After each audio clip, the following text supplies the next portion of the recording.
తెలంగాణలో కరెంటు కోతలు మొదలయ్యాయి. తెలంగాణ విద్యుత్ సంస్థల్లో ఆంధ్ర వాళ్లనే డైరెక్టర్లను నియమించారు. తెలంగాణకు నిరంతర కరెంటు ఇవ్వటంలో వీళ్లు ఎంత భాగస్వామ్యం అవుతారు? మీలో పచ్చరక్తం పారుతోంది కాబట్టి ఇలాంటి నిర్ణయాలు తీసుకుంటున్నారు.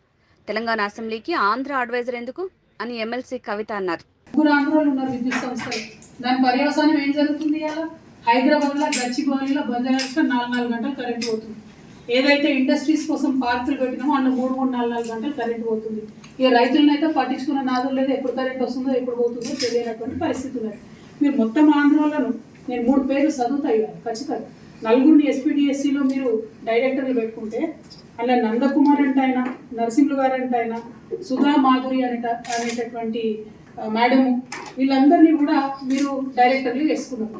వీళ్ళను ఆంధ్రలను డైరెక్టర్లు వేయడానికి 7 సీనియారిటీ ఉన్నటువంటి తెలంగాణ వాళ్ళను పక్కన పెట్టి ధర్మాధికారి కమిషన్ ఇచ్చినటువంటి రిపోర్టుని మీరు ఆసరాగా చూపించి, ఒక సాకుగా చూపించి ఇవాళ ఆంధ్రలను తీసుకొచ్చి తెలంగాణ కరెంటు మలిపోయే విషయంలో మీరు కూసబెట్టింది. మరి కరెంట్ ఎట్లా వస్తుందండి? ఎట్లుంటుంది?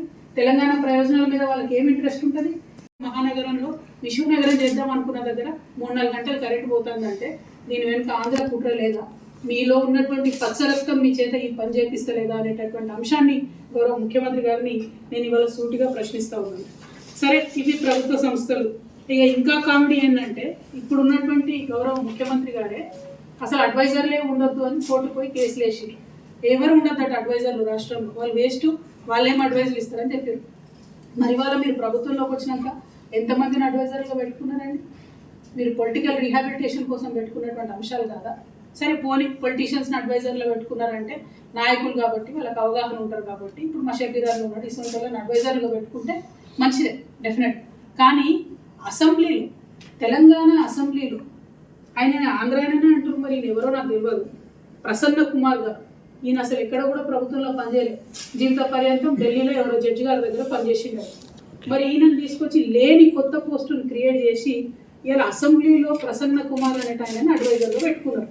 మరి ఈయన ఏం అడ్వైజ్ ఇస్తాడు? దేనికోసం అడ్వైజ్ ఇస్తాడు? లేని కొత్త పోస్ట్ ఎందుకు క్రియేట్ చేశారు మీరు?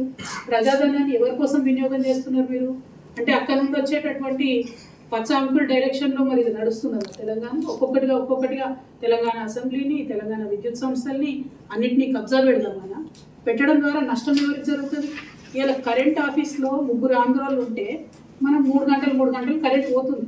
రేపు అసెంబ్లీలో ఆంధ్ర అడ్వైజర్లు ఉంటే మరి ఏం జరుగుతుంది? దయచేసి తెలంగాణ ప్రజలు ఒకసారి ఆలోచించారు.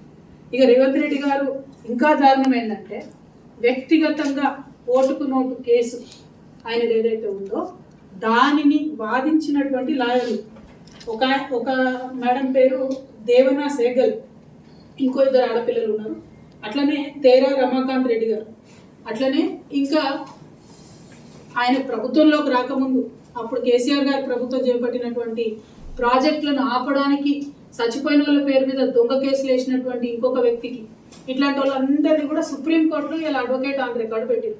అంటే మొన్నటిదాకా రేవంత్ రెడ్డి గారు జేబులోకి వెళ్ళి జీతం ఇచ్చారు వీళ్ళకు.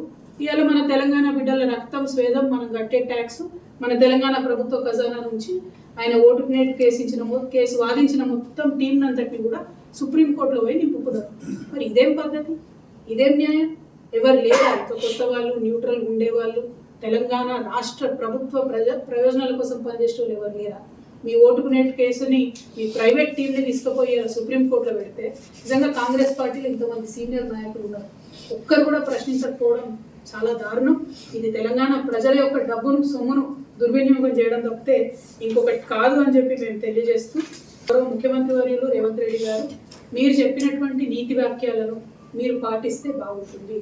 ఉద్యోగాల విషయంలో మీరు అడ్డంగా అబద్ధాలు ఆడారు. ఉద్యోగాల విషయంలో కేసీఆర్ గారిని బద్నాం చేసే ప్రయత్నం చేసిండ్రు.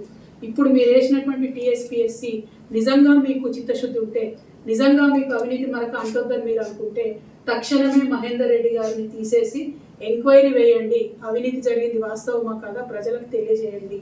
రెండవది, కేసీఆర్ గారు వేసినటువంటి ఉద్యోగాలు మేము ఇచ్చినట్టుగా చెప్పుకుంటా ఉన్నారు, దాన్ని మేము తీవ్రంగా ఖండిస్తూ ఉన్నాం.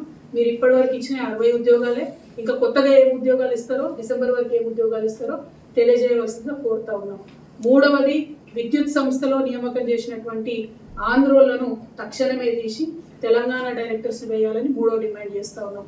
4వది, సుప్రీంకోర్టు ఆఫ్ ఇండియాలో మీ పర్సనల్ కేసులు, మీ అవినీతి కేసులు, మీ దొంగ కేసులు వాదించి ఆనాడు తెలంగాణ ప్రభుత్వం మీద దొంగ కేసులు వేసిన టీంని తీసేసి నిజంగా టాలెంట్ ఉన్నటువంటి వాళ్ళను, నిజంగా తెలంగాణ ప్రభుత్వ ప్రయోజనాలు కాపాడే వాళ్ళను పెట్టాలని డిమాండ్ చేస్తూ మరి మీ యొక్క చిత్తశుద్ధి నిరూపించుకోవాలి.